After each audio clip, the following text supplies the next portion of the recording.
news dito dahil ang Chinese Navy, PLA Navy ng China ay hindi na nangaharang ng lorry or itong resupply mission ng mga pagkain sa PRP Sierra Madre sa Ayungin Shoal. Bakit nga ba? Anong rason? Well, ating yan tatalakayin mamaya. Ating muna panuurin ang balita courtesy ng UNTV. Paano raw nalusukan ng RORE mission ang mga Chinese na nangaharang sa may Ayungin Shoal? Kaya walang pangaharang na nangyari dahil nakalusot ng payapa at ligtas yung mga sundalo Pilipino doon sa Ayungin Shoal nung mga nakaraang buwan na nagsagawa tayo ng rotational and resupply mission doon. Mariing tinanggi ng National Task Force West Philippine Sea Area Task Force West na humingi sila ng permiso o pinayagan ng China ang isinagawang RORE o Rotational and Resupply Mission sa mga sundalong Pilipino na nagbabantay sa PRP Sierra Madre o LS-57 sa Ayungin Shoal o March 4. Ito mga kababayan, sandali lang. Itong balita na napaka-sinungaling talaga ng China. Dahil sa kanilang balita ay sinabi nila na itong humingi daw ang Philippine Navy ng permission sa Chinese Navy, sa People's Liberation Navy. Humingi daw tayo ng permiso sa kanila kaya hindi tayo nila hinaharang. Yun ang kanilang propaganda doon sa China para marinig ng mga Chinese community doon, mga Ichik, na talagang tumikluhod tayo sa kanila dahil humingi tayo ng permiso sa pagpunta sa sarili nating karagatan. Kalukuhan, di ba? Pero ang katotohanan, hindi na tayo humingi. Talagang hindi na tayo hinarang. Sa palagay ko, takot ito sa... Narito kasi ang puwersang Amerikano sa Subic dahil sa balikatan, di ba? Sa balikatan exercises. Mayroon yatang 2 linggo sila dyan. Kaya Takot. natatakot ang China. Takot talaga. Pa, diba? Hindi lang medyo. Talagang natatakot, idol. Tahimik sila ngayon. Wala nang bumbero eh. Hindi na bumbero sila dyan sa mga resupply mission sa barkong PRP Sierra Madre. Kaya ang punto natin dito, bakit magsinungaling pa sila na humingi daw tayo ng permiso kaya hindi tayo nila inaharang. Gaguhan, no, mga kababayan. Grabe. Ang katotohanan, natakot sila sa balikatan dahil nandiyan ang mga Amerikano. Kaya na kinakatakutan nila. Kaya hindi na sila nangaharang dyan. At baka sa susunod ay may masmasa na sila mamulat sa katotohanan na hindi talaga sa kanila ang karagatan na yan. At dahil yan sa utos ni Xi Jinping, kung isang utos lang ni Xi Jinping dyan na sige na, lubayan nyo na yan, iwanan nyo na lang yan, yung insure na yan, dito na lang tayo sa banda sa atin, ay natalima naman yung Chinese Navy, di ba? Ang problema kasi itong si Jinping, napakataas ng vision. Gusto niyang talunin ng Amerika sa sa level. Tatalunin niya sa gera, tatalunin niya sa ekonomiya. Hindi niya magawa. Hindi magawa ng China dahil ang China ay wala talaga yan. Lampa talaga yan. Kaya nga ngayon ay tumikluhod sila kay Donald Trump. Dahil sa nagsara ng napakaraming kumpanya sa China dahil hindi mai-deliver yung kanilang mga goods. Dahil sa napakataas ng taripa ni Donald Trump. Ngayon nagipag-ano muna si doon si Jinping, nagipaglaban muna sa taripa. Nagbigay din siya ng malaking taripa sa US. Hindi kinaya. Kasi ang China ang pinakamaraming produkto na ibininta sa US. Ang US kunti lang. Kaya lugi talaga ang China diyan. Lugi sila. Kaya ang kanilang mga goods ngayon ay nakatambak sa mga bodega. Iyak-iyak yung kahit mag-search kayo sa YouTube, umiiyak ngayon ng mga may-ari ng kumpanya sa China dahil hindi nga mabenta ang kanilang number 1 consumer kasi Amerika eh. Kahit na yung Apple company ng cellphone cellphone, Amerika ang nag-design ng cellphone na yan, pero ang gumagawa China. And then ibinenta muli sa Amerika. Logi ang Amerika dyan dahil Amerika ang nag-design sa cellphone, pero ang naginabang ay China. Kaya gustong bawiin ni Donald Trump ang Apple ng China dahil sa Amerika talaga yan. Gumamit lang sila ng ano dyan, itong pangalan na Apple. Okay, so ito nga, balikan natin ang balita ng UNTV ay 2 beses na daw ang Rory mission na walang humaharang. Kaya nagtataka sila, bakit walang harang? Ang sabi naman ng US magnate ng Chinese news sa kanilang pamantalaan, sa kanilang mga payagan, ang sabi ay humingi daw tayo ng permiso sa kanila para hindi sila harangin. Kaya hindi tayo hinarang dahil tumikluhod daw tayo, humingi ng permiso sa kanila. Grabe, no?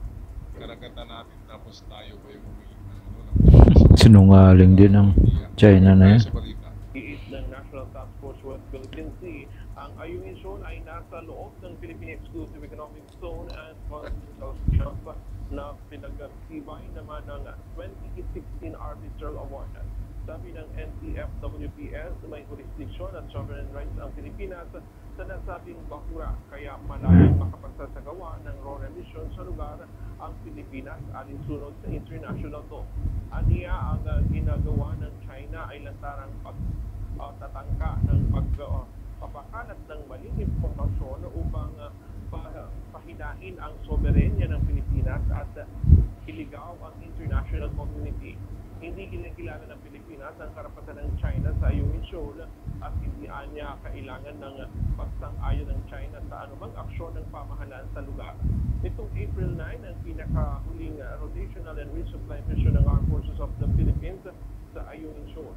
As I mentioned, focus natin dito sa combined arms warfare.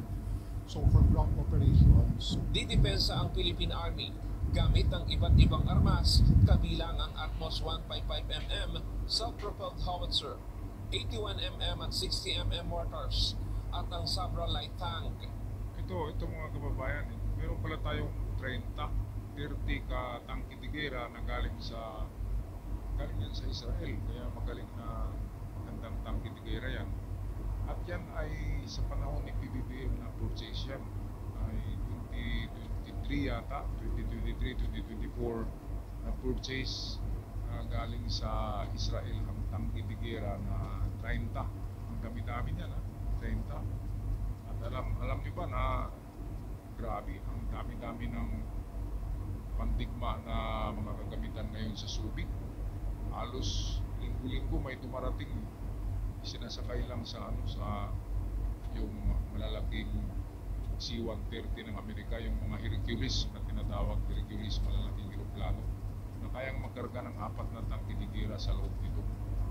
Grabe, kaya ang dami na palang mga armored vehicles natin, mga tangke tigera, APC, marami na pala. Gagawa tayo ng video na makita natin yan sa Subic. Grabe, dami talagang inarmasan tayo ng Amerika dahil very strategic talaga ang Amerika. At strategic din ang lugar natin kasi galing dyan sa Batanes, pwedeng targetin na natin ng China, yan lang sa Batanes. Aabot na yung mga missiles natin, kaya takot talaga ang China dyan. Ngayon sa palagay ko na unti-unti nang imasmasan si Xi Jinping kasi nakikita naman nila na ang dami-dami na talagang armas ng Pilipinas dyan sa Luzon, Palawan, dyan sa Batanes, Northern Luzon ang inarmasan ngayon ng Amerika dahil malapit lang sa Taiwan at malapit sa China. Kaya kahit anong tingin natin dyan, kung ikaw ay isang war analyst, ay wala na, checkmate ng China dahil napalibutan na siya. Nandyan ang Japan, nandyan ang Taiwan, nandito ang Pilipinas. At pagkatapos niyan, at yung first island chain ay dito na papasok yung Guam, Palau, Hawaii, Saipan. Yan, may mga US bases din dyan. Indo-Pacific pa rin yan na region, pero naka-reserve pa lang yan. Ang talagang front line ng gera ay Pilipinas, Taiwan, Japan. Yan. Kaya dyan pa lamang ay mahirapan ng China sa atin. Japan, meron pang South Korea. Diba, dyan palang mahirapan na sila ay back up ang Australia at saka Great Britain at saka India. Kaya wala talaga. Talagang talo ang China sa gira na ito kung magawa sila ng kalukuhan. Ay siguro 2 linggo lang ang gira o 1 linggo lang tapos na. Tapos na mga kababayan. Alright, kaya ngayon unti-unti na natin nakikita na matakutin pala itong China. Nandito lang yung US Army para sa balikatan ay tahimik na ang karagatan ng WPS Pero pag uwi ng mga Amerikanong ito, pagkatapos ng balikatan, siguro nandiyan na naman yung bumbero nila saka yung monster nila na monster Coast Guard ship na napakalaki. Okay, so patuloy tayo sa ating balita mga kababayan.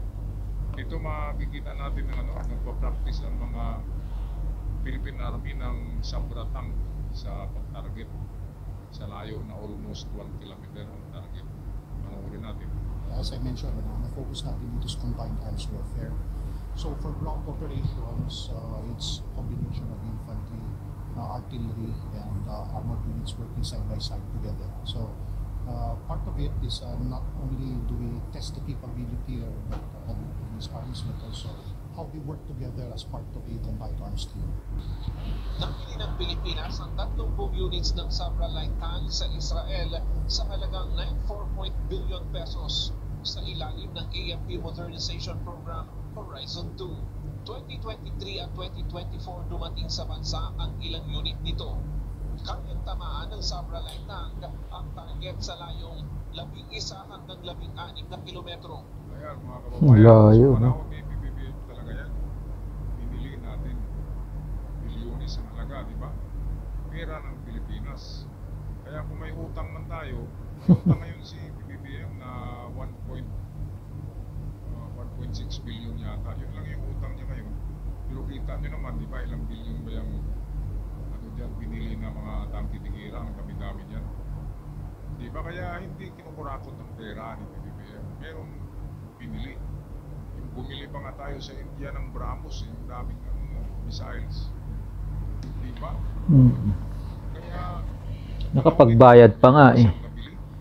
Oh, trilyones ang binayad. Tapos nakabili pa. Oh. Si Bongbong nakahinti. Saan na kayo? Grabe no. Dapat ang magkahinti magtrabaho sa gobyerno kasi bawal yan. Kaya mayroon ang plunder case si Bongbong, mga kababayan. Okay, tapusin natin ang video. Bahagi ang isinasagawang pagsasanay ng katis-katihan o combined arm training exercise na naglalayong palakasin ang combined and control capabilities ng bumbong-katihan upang pataasin ang kahandaan sa depensa. So ito mga kababayan, ang balikatan na ito ay dito matitesting yung mga pinibili natin na bago.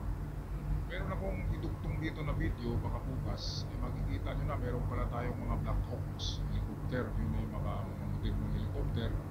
At mayroong nadagdag na dinala dito ng Amerika ng mga F-16 fighter jets sa 20. 30 daw ang bibilin natin dyan sa F-16. 30 kapiraso. Napakarami ng armas natin, kulang na lang mga submarino eh. Mahal kasi yung submarino kaya hindi natin kaya bumili niyan. Ngayon, meron din tayong na-deliver galing sa South Korea na mga maliliit na pandigma na barko. Kaya hindi na tayo basta-basta kasi nandiyan pa naman ang Amerika. Pag magkaputukan talaga dyan sa WPS, automatic, wala pang 12 hours, nandito na ang aircraft carrier ng Amerika.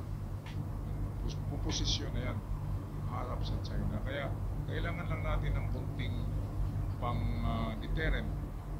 Kaya nilalagyan tayo mga kababayan ng Amerika ng armas dito na mga gagamitan Ang depensa. para meron tayong pang deterrent. Sabihin ang deterrent, pang patagal. Halimbawa, dati ang China, hindi kagad nilang kuha sa isang araw ang Pilipinas dahil meron tayong mga armas. Ang kinabukasan yan ay darating na ang grupo ng Amerika, ng Great Britain at Australia at New Zealand. Talagang paghahandaan ng gera, no? Wala tayong pang patagal o deterrent.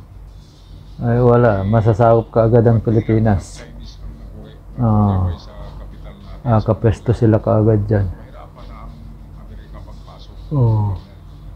Kaya ang Amerika ay sanay yan sa gira. Mayroon silang strategy. Ang China, wala pang gira ang China na nasamahan. Palaging forma-forma lang. Kaya nga, mataputin yan. Wala yan. Matapot yan sila. Noodles lang ang alam yung mga yan. Sa kanila ni Xi Jinping na mag-astang mga tiger daw. Noodles. Ampaw yan mga yan.